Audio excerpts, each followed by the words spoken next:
नमस्कार, मैं हूं प्रदीप कुमार। आप देख रहे हैं पॉलिटिकल आइडिया। मित्रों, आज हम बात कर रहे हैं राहुल गांधी के पिछड़ा दिल जीतो अभियान का। विगत दिनों कांग्रेस पार्टी ने दिल्ली के तालकटोरा स्टेडियम में ओबीसी अधिकार महासम्मेलन का आयोजन किया। राहुल गांधी की नज़र बिहार विधानसभा चुनाव पर लगी हुई है। बिहार विधानसभा चुनाव में राहुल गांधी बिहार में पिछड़ों, अति पिछड़ों को अपने साथ जोड़ने का लगातार प्रयास कर रहे हैं। बिहार के दलितों को कांग्रेस पार्टी से जोड़ने का लगातार प्रयास कर रहे हैं। इसी क्रम में राहुल गांधी ने एक दलित समाज के व्यक्ति राजेश राम को बिहार का प्रदेश अध्यक्ष बनाया। लगातार राहुल गांधी के नजदीकी नेताओं में अगर देखेंगे तो सबसे बड़ा चेहरा पप्पू यादव का भी दिखता है। तो दलितों, पिछड़ों और अति पिछड़ों की बात करने वाले लगातार राहुल गांधी जातिगत सर्वेक्षण, जातिगत जनगणना का मुद्दा उठाते आ रहे हैं। लगातार राहुल गांधी इस बात की चर्चा करते आ रहे हैं कि पिछड़ों को उनकी आबादी के अनुसार उनका हक मिलना चाहिए। राहुल गांधी इस बात पर भी अफसोस जताया राहुल गांधी ने तालकटोरा स्टेडियम के महासम्मेलन में कि 2011 में जब उनके पास ताकत थी, उनके पास शक्ति थी, तो वो जाति के आधार पर जनगणना नहीं करा सके। कहीं ना कहीं अंदर खाने ऐसी चर्चा है कि राहुल गांधी अपने पिता राजीव गांधी द्वारा की गई इस गलती के लिए कहीं ना कभी सार्वजनिक रूप से माफी मांगने की भी तैयारी कर रहे हैं कि कांग्रेस पार्टी ने मंडल कमीशन के रिपोर्ट के लागू होने का विरोध किया था। तो आज का सवाल हमारा ये है, और इस सवाल का जवाब आप दर्शकों से भी मैं चाहूंगा कि आप भी अपना जवाब दीजिए कमेंट बॉक्स में आकर कि क्या राहुल गांधी अपने इन फैसलों से पिछड़ों, अति पिछड़ों का दिल जीत पाएंगे? क्या राहुल गांधी के ये फैसले भारतीय जनता पार्टी और जनता दल यूनाइटेड से पिछड़ा और अति पिछड़ा समाज का मोह भंग करा पाएगा? आज हम इसी विषय पर चर्चा करेंगे और आप भी अपना जवाब जोड़ दीजिएगा। तो मित्रों, सबसे पहले हम जानते हैं कि भविष्य में क्या होने वाला है। उन घटनाओं का विश्लेषण करने के लिए आधार हमारा इतिहास और वर्तमान बनता है।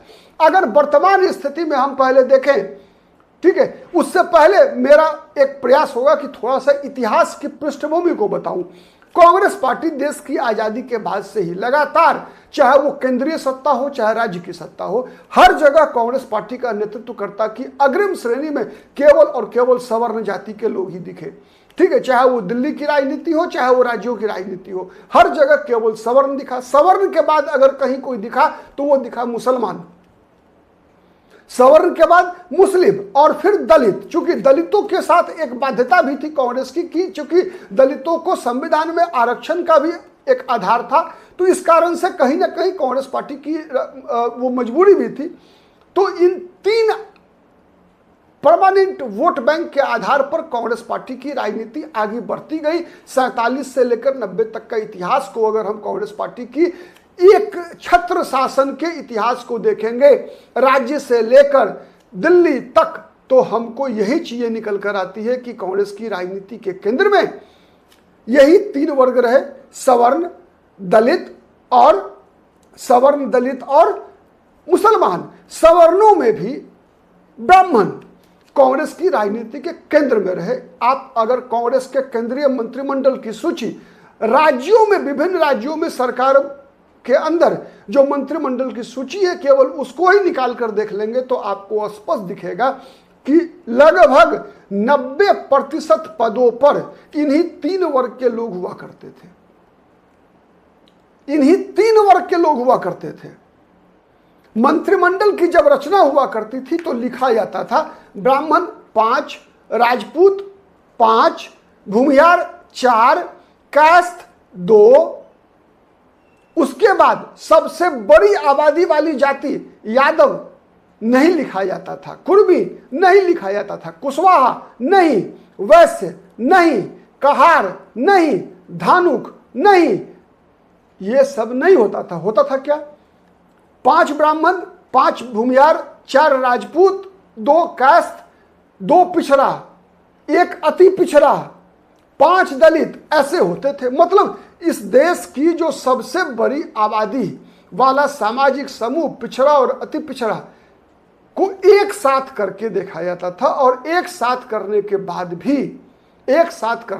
भी सवर्णों की अलग अलग जातियों से भी कम प्रतिनिधित्व मिला करता था। तो एक कारण है इतिहास में कांग्रेस पार्टी की गलती, इतिहास में कांग्रेस ने गलती की। अब एक कहावत है, we can never correct our history, we can create the history, no we can make our future. मतलब हम इतिहास में की गई गलतियों को सुधार नहीं सकते, बल्कि अपना भविष्य बना सकते हैं।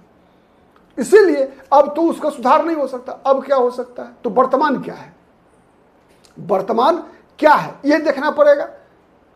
वर्तमान यह है कि आज अगर आप बिहार से लेकर दिल्ली तक कांग्रेस पार्टी के केंद्रीय राजनीति को देख लीजिए अगर, तो उसमें ढूंढना पड़ेगा आपको कि पिछड़े वर्गों का नेता कौन है, अति पिछड़ों का नेता कौन है।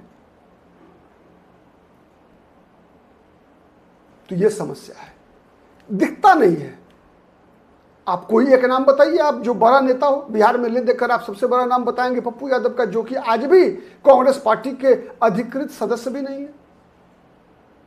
अति पिछड़ों में कोई नाम बताइए कांग्रेस पार्टी का बिहार में, नहीं बता पाएंगे।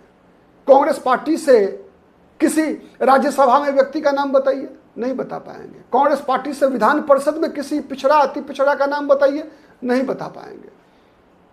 वहीं जिस बीजेपी से मुकाबला है उसमें आप देखिए, उसमें अगर आप इतिहास को निकालेंगे तो वाजपेयी की सरकार से लेकर नरेंद्र मोदी की सरकार तक, 90 से लेकर 2025 तक, चाहे आप बिहार में बीजेपी के विधायकों, सांसदों, राज्यसभा, विधान परिषद या पार्टी के पदाधिकारियों की सूची का कांग्रेस की सूची से मिलाएंगे अगर, तो बीजेपी में प्रतिनिधित्व कांग्रेस पार्टी की तुलना में कम से कम 3 गुना 4 गुना मिलेगा।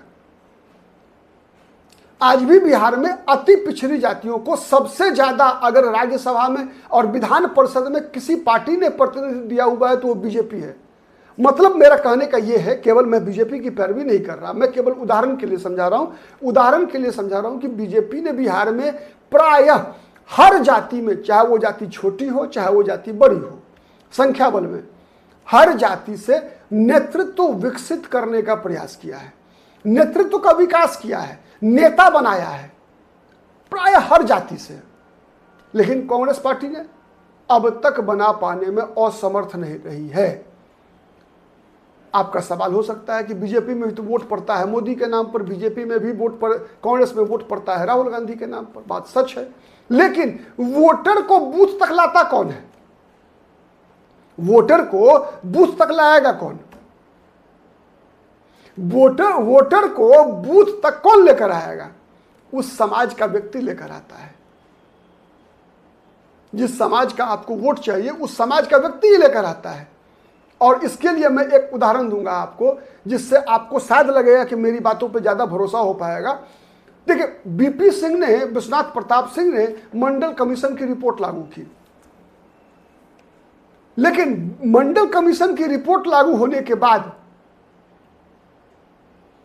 विश्वनाथ प्रताप सिंह कोई भी चुनाव नहीं जीत पाए, एक भी चुनाव नहीं जीत पाए। मंडल कमीशन के लागू होने का फायदा बीपी सिंह को नहीं मिला। फायदा किनको मिला? रामविलास पासवान को राजनीतिक फायदा मिला, शरद यादव को राजनीतिक फायदा मिला, मुलायम सिंह यादव को राजनीतिक फायदा मिला, लालू प्रसाद यादव को राजनीतिक फायदा मिला, नीतीश कुमार की राजनीति को राजनीतिक फायदा मिला, बीपी सिंह को नहीं मिला। क्यों? साबित क्या होता है? साबित यह होता है कि दलितों का नेता एक दलित का बेटा ही बन सकता है, पिछड़ों का नेता पिछड़ा वर्ग से ही बन सकता है, मजदूर का बेटा एक मजदूर ही बन सकता है, किसान का नेता किसान ही बन सकता है। उसी तरीके से दलितों, पिछड़ों, महादलितों का नेता कोई उनका बेटा ही बन सकता है। न तो राहुल गांधी बन सकते हैं और न पिछड़ों का नेता कल्याण सिंह थे, पिछड़ों का नेता अटल बिहारी वाजपेयी नहीं बन पाए थे। तो जिस प्रकार से बीजेपी ने अपने पार्टी के अंदर कल्याण सिंह का विकास किया, शिवराज सिंह चौहान पैदा किया, उमा भारती पैदा किया, नायब सिंह सैनी पैदा किया, बीजेपी ने गोपीनाथ मुंडे पैदा किया, नरेंद्र मोदी पैदा किया, बिहार में सुशील मोदी पैदा किया, नंदकिशोर यादव पैदा किया, प्रेम कुमार पैदा किया, नित्यानंद राय पैदा किया, संजय जायसवाल पैदा किया, दिलीप जायसवाल पैदा किया। कांग्रेस ने क्या किया?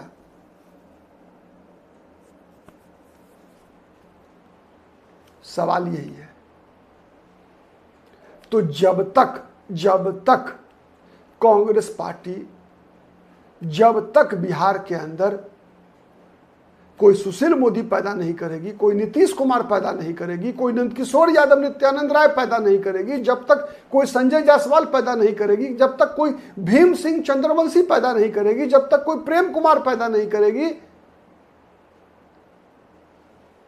तब तक राहुल गांधी के बीच की कड़ी चाहिए।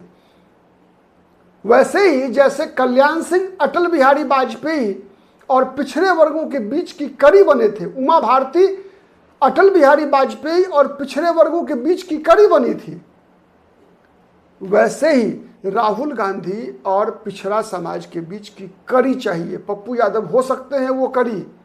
अति पिछड़ा से भी कोई अति पिछड़ा का बेटा चाहिए, दलित से भी कोई दलित का बेटा चाहिए। कांग्रेस से दलित समाज इसलिए भी जुड़ा हुआ रहा लंबे समय तक, इसलिए कि कांग्रेस पार्टी के पास जगजीवन राम जैसा चेहरा हुआ करता था। आप याद कीजिए, जब जगजीवन राम जैसा नेता कांग्रेस से बाहर हुआ, तब दलितों के बीच भी कांग्रेस पार्टी का डब्बा गोल हो गया था। तो इसीलिए मेरा अंत में निष्कर्ष यही है कि कांग्रेस क्यों नहीं छीन सकती है बीजेपी से, जेडीयू से, पिछड़ा, अति पिछड़ा। कोई भी समाज किसी भी राजनीतिक दल का गुलाम नहीं होता। कोई भी समाज किसी भी राजनीतिक दल का गुलाम नहीं होता। लेकिन जिस प्रकार से भारत का नेता कोई भारतीय हो सकता है, बिहार का नेता कोई बिहारी हो सकता है,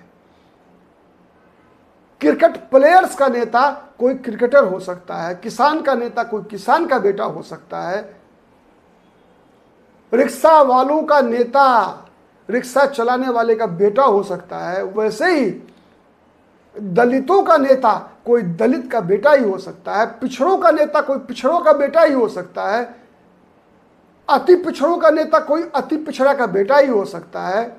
वैसे ही राहुल गांधी से पिछड़ों, दलितों, अति पिछड़ों को जोड़ने वाली कड़ी चाहिए राहुल गांधी को। इसीलिए राहुल गांधी को ऐसे लोगों का विकास करना होगा, ऐसे लोगों के हाथ में नेतृत्व देना होगा, ऐसे लोगों के हाथ में शक्ति देना होगा, जिससे कि वो राहुल गांधी के लिए वोट जुटा सके। आज के लिए इतना ही। बहुत बहुत धन्यवाद। नमस्कार।